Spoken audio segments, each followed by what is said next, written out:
WWE Clash in Paris is happening in a few weeks, and if you can believe it, I am very confident in the things we're about to talk about, because the card is basically out there. The big match we know, I guess you could argue there's two big matches, what was sort of SmackDown, is we are getting Logan Paul versus John Cena. Now, lots of people have got mad about this, and I understand why.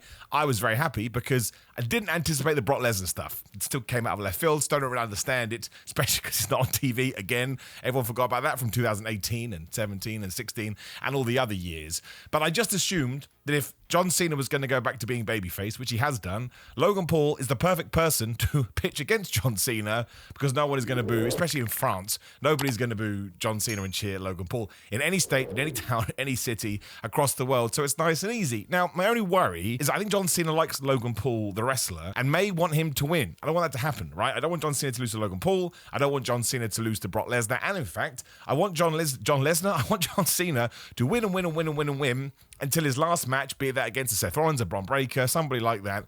He loses then. I think John Cena should be the guy to lose before walking off into the sunset, just because of how he talks about the business. Now, in my dream world, if you do it like Sting, he can retire as the champion. He's not going to win the belt back, and everything would be fine.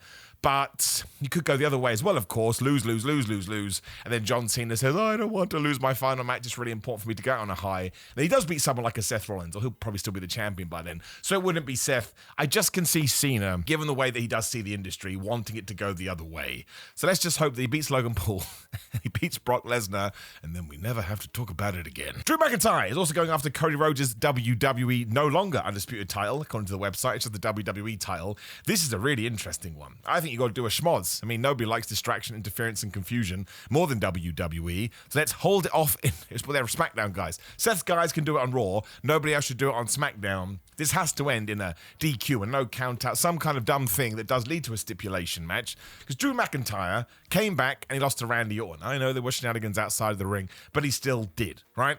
Then you get to the whole stuff at SummerSlam where he kind of won, but he was part of a tag team. And now he's going after that World Championship. Now, I think you can get a 3-match program out of this. I think you can stretch it out because Drew McIntyre is a typically top guy. But I don't think WWE is going to take that championship off Cody Rhodes so soon, especially because they just won it back. I don't think that's a complete no-go area. I said this in the video the other day. Austin lost it, won it back all the time. The Rock lost it, won it back all the time. It was a bit different because a lot of it was ratings war obsessed. So you did those kind of things to pop a rating, to pop a pay-per-view. They don't have to be concerned with that right now. But a good story should never put you in a corner where you feel like, oh my gosh, I can't believe we're doing this. No, a good story should dictate what you do with the championship. Of course, it's the most important thing in the world. And I don't like it when people call it a prop. I think that's really disrespectful, but it is there to increase the interest in what we're doing on television and on PLEs and all of that. So, you know, it can be moved around the place. Don't mind Drew McIntyre winning it. Again, he can't hold it for 5 minutes like he did at WrestleMania 40. But a couple of months, maybe. The issue is, though, if you then go into the Randy Orton and CM Punk stuff, but then maybe it's a good thing because you will believe that Cody could lose there as well. I don't know. It's very interesting. And I think it's probably going to be the most fascinating match on the entire card.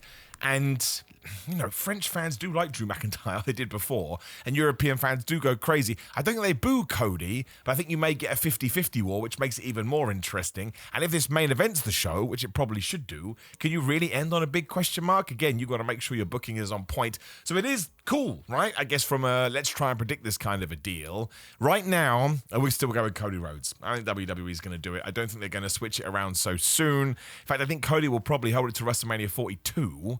Originally, I thought Punk versus Cody, but all this stuff recently, I don't know. Although Punk winning it at WrestleMania after winning it at SummerSlam, having it taken away from him, could be something interesting there. I still think it's Punk Cody for next year. Or maybe do Randy Orton versus Cody there. Maybe I'm jumping the gun. I keep saying Punk, why not Randy? You can argue that's the bigger feud, given that they have a past and Randy Orton was his mentor and everything like that. I think Cody's going to hold that belt for a while, though. We're also getting Naomi versus Stephanie Velcro. That is confirmed. I mean, WWE kind of had to do this because Clash in Paris is 3 weeks after SummerSlam.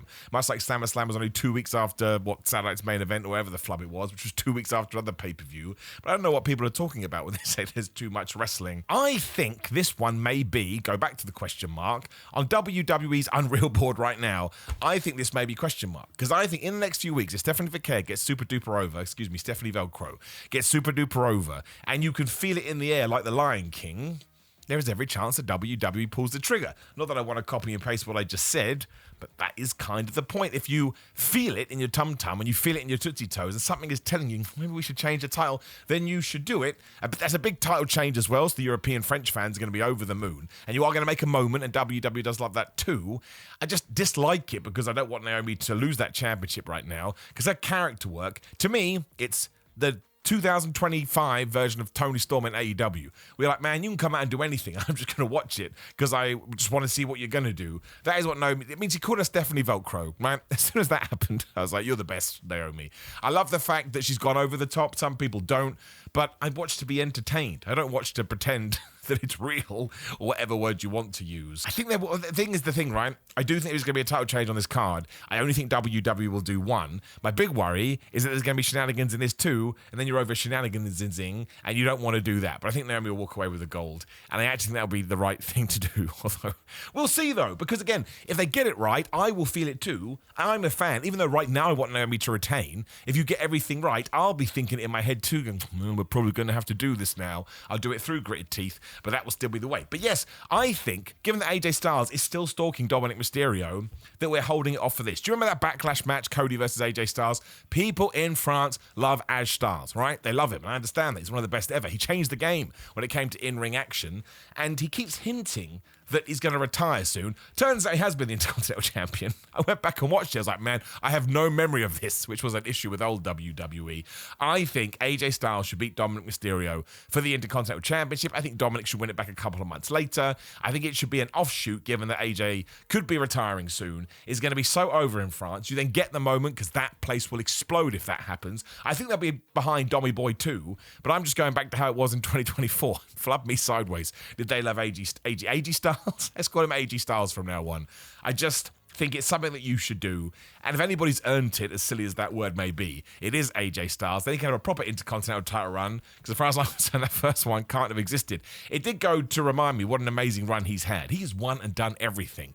Apart from AEW, which of course came up after he'd already joined WWE, where I think he decided that's where he's going to settle down and retire. He went everywhere. He won all the championships. So I can't see him. I can see him having one last WWE title match, but I can't see him having one last WWE title run. So I would do it with the Intercontinental Championship as a nice swan song. I mean, it may still go a couple of years, but you know, the closer you get to retirement, the less opportunities there usually are to win a title.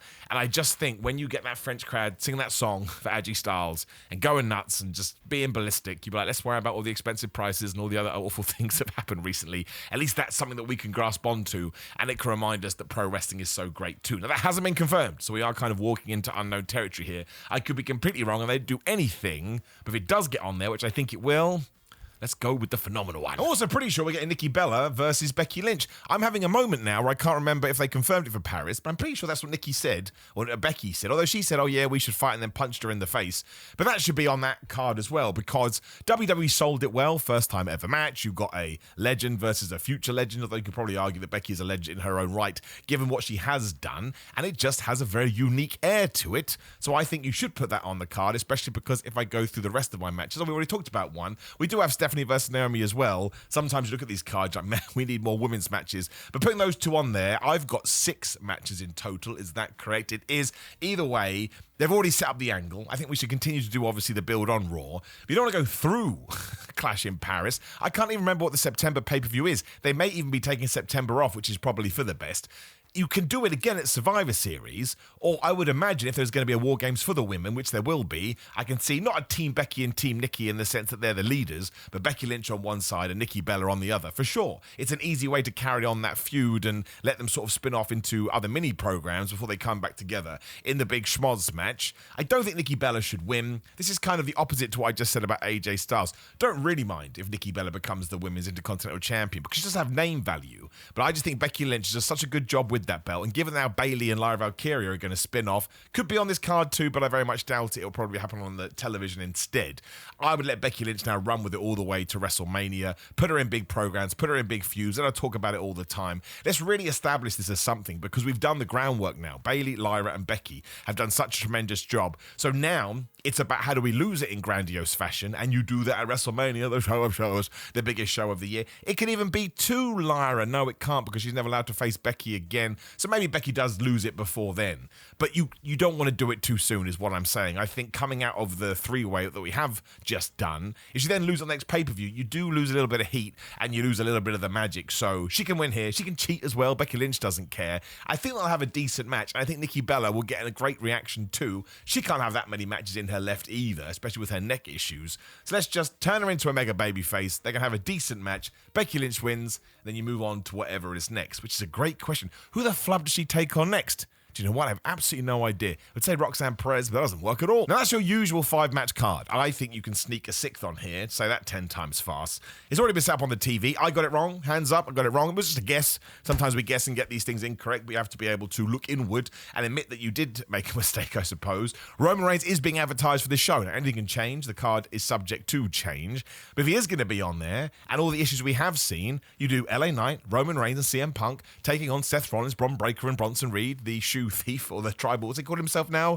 The sneaker thief? No, he's got a name. I can't remember. I'm such an idiot. You'll be screaming at me now, as you should be. The tribal thief. There it is. It came to me. Thank you. The tribal thief. You do that match. I think we're calling Seth Rollins' group The Vision, which is terrible, but we'll get used to it. That's fine. You do The Vision versus Roman Reigns, Punk, and LA Knight, because, man, that can just be a smorgasbord of absolute nightmares. They're not going to get on with each other. They're not going to like with each other. They're not going to be able to coexist, which is WWE's favorite storyline. And it all depends on what you want to do next. I think really what we're doing here, let's say I'm right and Survivor Series is the next pay-per-view, which is terrifying, because it means that CM Punk's been back for 2 years. Where the flub did that go? But you've already basically set up 2 War Games teams. You just add a couple more on each side, and that's good booking, I think, anyway. You plant the seed here. Oh, my gosh. My big worry is you do a DQ in this as well, and then the pay-per-view is just going to be riddled with distraction, interference, and confusion.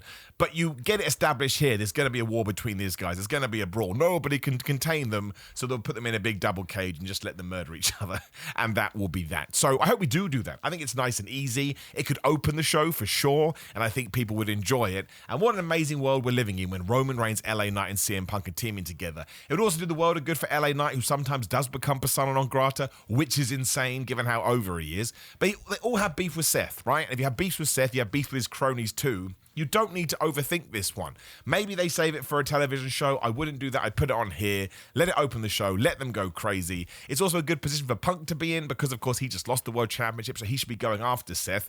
But it means you can get through a pay-per-view or a big show without doing the one-on-one match, because we're going to have to get to that eventually. And I think Punk has to get revenge on Seth before long, as does Roman Reigns. I kind of think at next year's WrestleMania, it could finally be Seth versus Roman, but with no championships, because you don't need any titles there.